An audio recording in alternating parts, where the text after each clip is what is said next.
छूट रही है लोगों की विरासत। हम बात कर रहे हैं जोशीमठ की, जो धीरे धीरे अब एक तरह से धंसने की कगार पर पहुंच गया है। बड़ी खबर है कि जोशीमठ को आपदा प्रभावित घोषित कर दिया गया है। इसको लेकर आपदा प्रबंधन विभाग की अधिसूचना जारी हुई है। वहीं यहां पर आज भारत सरकार की 2 टीमें भी पहुंची हैं और सभी निर्माण कार्यों पर अब रोक पूरी तरह से लगा दी गई है। इस संकट पर पीएमओ की बैठक भी हुई है। आपको बता दें कि एनडीआरएफ की 1 और एसडीआरएफ की 4 टीमें जोशीमठ में मौजूद हैं। वहीं प्रभावित परिवारों को लगातार सुरक्षित जगहों पर भेजने का सिलसिला भी जारी है। तो घरों और जमीन में जो दरारें आई हैं उसका मामला अब जाकर जब स्थिति बेहद खराब हो गई है, तब सरकारें जागी हैं, तब प्रशासन जागा है। घरों और जमीन में जो दरार का मामला है, ये सुप्रीम कोर्ट भी पहुंच चुका है और आज जब कोर्ट में सुनवाई हुई तो सुप्रीम कोर्ट ने इस मामले में तुरंत सुनवाई से इनकार कर दिया है।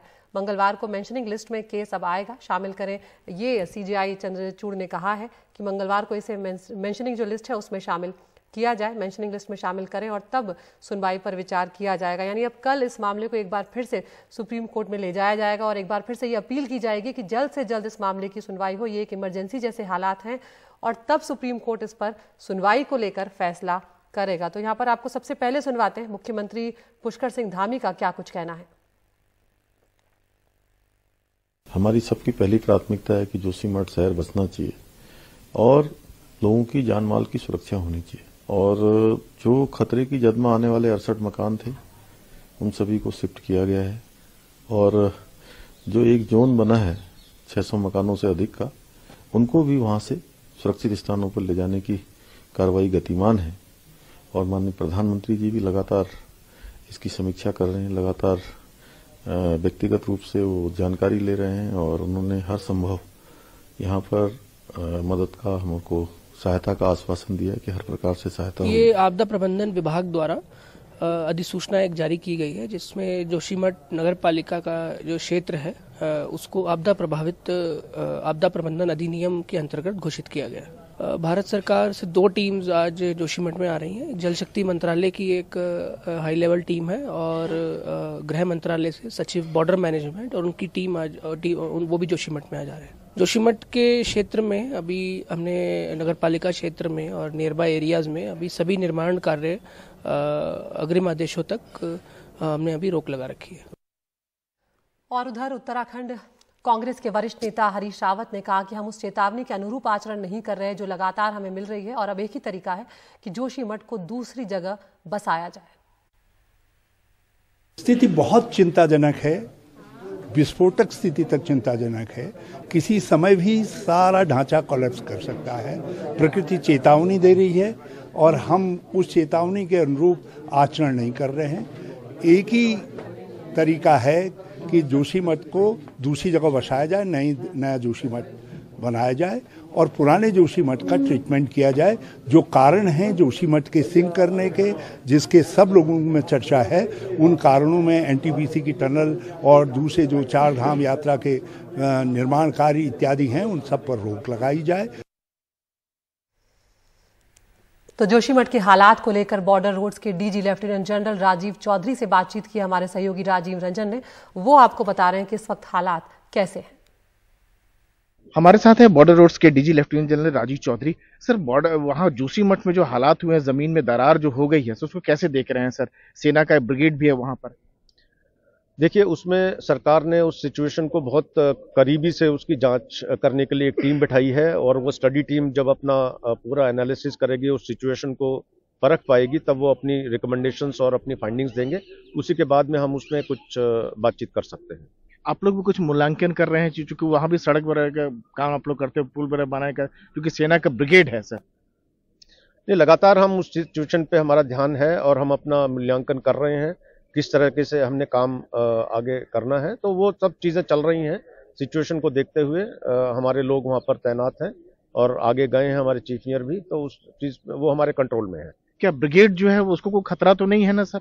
नहीं, किसी को कोई खतरा नहीं है और जो स्टेट गवर्नमेंट है बिल्कुल दुरुस्त अपने कदम ले रही है उन लोगों को सेफ जगह पे पहुंचाने के लिए जहां पर कुछ घरों में दरारें आई हैं। तो वो सिचुएशन ऐसी ज़्यादा काफी कंट्रोल में है वो, और स्टेट गवर्नमेंट उसमें तुरंत उसमें एक्शन ले रही है। लेकिन वहाँ कुछ घरों को हटाया जा रहा है, क्या लगता है कि ज्यादा कंस्ट्रक्शन होगा, इस वजह से दिक्कत हुई है, जो दरार हुआ है, पानी निकल रहा है? उसमें मल्टीपल उसके कारण हैं, तो उसके बारे में जैसे मैंने आपको बताया कि जब वो स्टडी टीम अपनी फाइंडिंग्स देगी तो उसमें सब उभर कर आएगा, उसमें सब कुछ।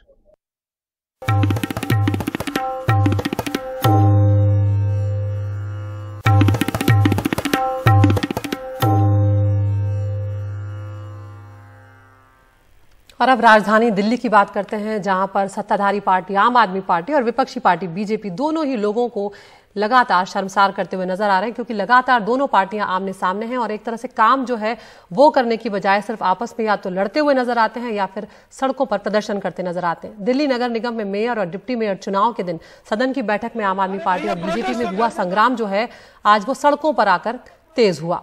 दिल्ली में जिस तरह से ये हंगामा हो रहा है उस पर सियासत भी गर्मा गई है। बीजेपी और आम आदमी पार्टी के नेता और कार्यकर्ता एक दूसरे के खिलाफ जमकर प्रदर्शन करते नजर आए। बीजेपी ने केजरीवाल के घर के बाहर प्रदर्शन किया, जिसमें सैकड़ों की संख्या में प्रदर्शनकारी और कार्यकर्ता शामिल हुए, और वहीं अरविंद केजरीवाल के घर के बाहर प्रदर्शन कर रहे बीजेपी कार्यकर्ताओं को पुलिस ने रोका भी और फिर हिरासत में लेकर उन्हें बस में बैठाकर रवाना कर दिया। इनमें बीजेपी के सांसद प्रवेश वर्मा और दिल्ली बीजेपी के कई नेता भी शामिल रहे।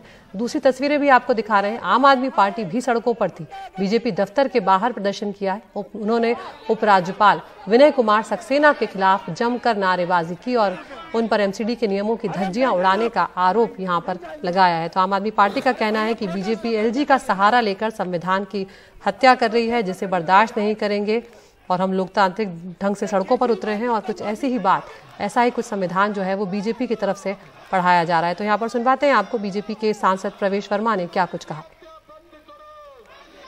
जब तक केजरीवाल अपने गुंडे निगम पार्षदों को नहीं बर्खास्त करेगा, हम भारतीय जनता पार्टी के कार्यकर्ता सड़क पे उतरेंगे।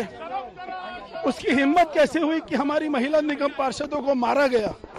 ऐसा एमसीडी के सदन में कभी नहीं हुआ कि हमारे एमसीडी महिला निगम पार्षदों को मारा गया। हम इसका पुरजोर विरोध करते हैं। दिल्ली के उपराज्यपाल महोदय से कहते हैं कि आम आदमी पार्टी के सारे गुंडे निगम पार्षद उनको बर्खास्त करना चाहिए। तो यहाँ पर सिविक सेंटर में जिस तरह से हंगामा देखने को मिला, एक दूसरे पर कुर्सियां फेंकते नजर आए, उसके विरोध में यहाँ पर बीजेपी के सांसद प्रवेश वर्मा कह रहे हैं कि जितनी उस दिन हिंसा देखने को मिली उसका विरोध हम करेंगे। वहीं हमारे सहयोगी शरद शर्मा जो है वो आम आदमी पार्टी के विरोध प्रदर्शन के बारे में जानकारी दे रहे हैं।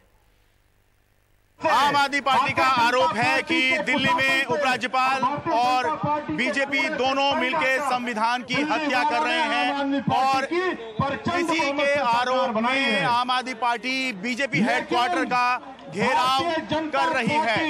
इस समय मैं हूं दिल्ली के दीनदयाल उपाध्याय मार्ग पर। पेट में दर्द होने लगा और यहाँ पर बीजेपी का हेडक्वार्टर है और सामने देखिए वाटर कैनन लगे हैं, पुलिस खड़ी है ताकि आम आदमी पार्टी के कार्यकर्ता नेता यहाँ से आगे ना जा पाए। क्या कहना चाह रहे हैं जी आप? संविधान की ये हम बीजेपी वालों से कहना चाहते हैं लोकतंत्र की हत्या बंद करें। जो गैर कानूनी पार्षद बनाए हैं इनको रद्द करें, अंदर शासन चलाना जल्द से जल्द इन लोगों की वोट करवाए और एमपी जो हार चुके हैं, जनता ने जो फैसला ले चुका है उस फैसले को स्वीकारें, अपनी मनमानी ना करें। आप आगे पार्षद हैं सर, क्या नाम है आपका? सागरपुर राजेश यादव। हाँ जी, ठीक है, क्या कहना चाह रहे हैं हम यहाँ पे? कैसे हत्या हो रही है लोकतंत्र की, संविधान की? ये बहुत बड़ा दुर्भाग्य है। ये एलजी साहब को जो काम करना चाहिए वो काम वो कर नहीं रहे हैं, लेकिन कहीं ना कहीं अरविंद केजरीवाल जी को रोकने की साजिश है इनकी। नॉमिनेट निगम पार्षद पहली बार दिल्ली के इतिहास के अंदर पहले शपथ लेना चाहते हैं, क्योंकि इनकी साजिश है मेयर डिप्टी मेयर में उनकी वोटिंग कराने की। बीजेपी वाले ये कह रहे हैं कि अगर पहले शपथ ले लेते नॉमिनेट वाले तो क्या पहाड़ टूट जाता? नहीं, पहले क्यों ले लेते? जब दिल्ली की जनता ने हमें चुन के भेजा है तो पहला हक हमारा बनता है। जो चुने हुए निगम पार्षद है उनकी शपथ होनी चाहिए। आज से पहले कभी भी ऐसा नहीं हुआ कि मनोनीत जो पार्षद हैं उनको पहले शपथ दिलाई गई हो। हमेशा ये हुआ है कि जो चुन के आते हैं उनको पहले शपथ दिलाई जाती है। तो फिर ये नया रूल क्यों निकाला गया? तो ये था आम आदमी पार्टी का धरना प्रदर्शन बीजेपी के विरोध में। और जब तक अभी ऐसा लग रहा है कि जब तक अभी दोबारा सदन नहीं बुलाया जाएगा इस तरह से, चाहे वो आम आदमी पार्टी बीजेपी के खिलाफ करे, चाहे बीजेपी आम आदमी पार्टी के खिलाफ करे, ये धरना प्रदर्शन ही जो है अभी दिल्ली वालों को देखना पड़ेगा। दिल्ली से अपने कैमरा सहयोगी कानन पात्रा के साथ में शरद शर्मा, एनडीटीवी इंडिया।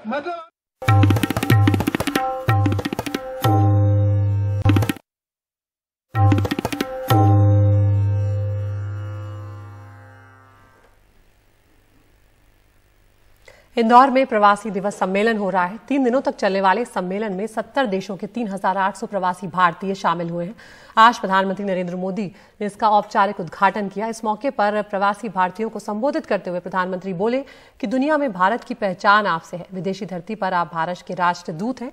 पिछले कुछ सालों में अभूतपूर्व उपलब्धियां हासिल की हैं हमारे देश ने। वैश्विक अस्थिरता के बीच टॉप 5 इकोनॉमी में हमारा देश शामिल हुआ है और वैश्विक मंच पर भारत की बात के जो मायने हैं वो बहुत ज़्यादा हैं। तो यहाँ पर कई महत्वपूर्ण बातें उन्होंने रखी है भारत के संदर्भ में। साथ ही वैश्विक मंच पर भारत की बात के मायने उन्होंने कहा और कहा कि दुनिया में भारत के प्रति उत्सुकता जो है वो अब बढ़ी है। G20 जन भागीदारी का ऐतिहासिक आयोजन होगा। भारत के पास स्किल कैपिटल बनाने की शक्ति है। दुनिया के विकास का इंजन बन सकता है भारत और आने वाले दिनों में भारत की ताकत और बढ़ेगी। सुनवाते हैं आपको प्रधानमंत्री का बयान। विश्व मानचित्र पर जगमगाता सा अलग ही नजर आ रहा है। हमारे इन प्रवासी भारतीयों के योगदान का विश्व आकलन करता है तो उसे सशक्त और समर्थ भारत इसकी आवाज सुनाई देती है। इसलिए ही तो मैं आप सभी को, सभी प्रवासी भारतीयों को विदेशी धरती पर भारत का राष्ट्रदूत, ब्रांड एम्बेसडर कहता हूं। सरकारी व्यवस्था में राजदूत होते हैं। भारत की महान विरासत में आप राष्ट्रदूत होते हैं। पिछले कुछ वर्षों में भारत ने विकास की जो गति प्राप्त की है, जो उपलब्धियां हासिल की हैं, वो असाधारण है, अभूतपूर्व है। वैश्विक मंच पर आज भारत की आवाज, भारत का संदेश, भारत की कही बात एक अलग ही मायने रखती है। भारत की ये बढ़ती है ताकत आने वाले दिनों में और ज्यादा बढ़ने वाली है।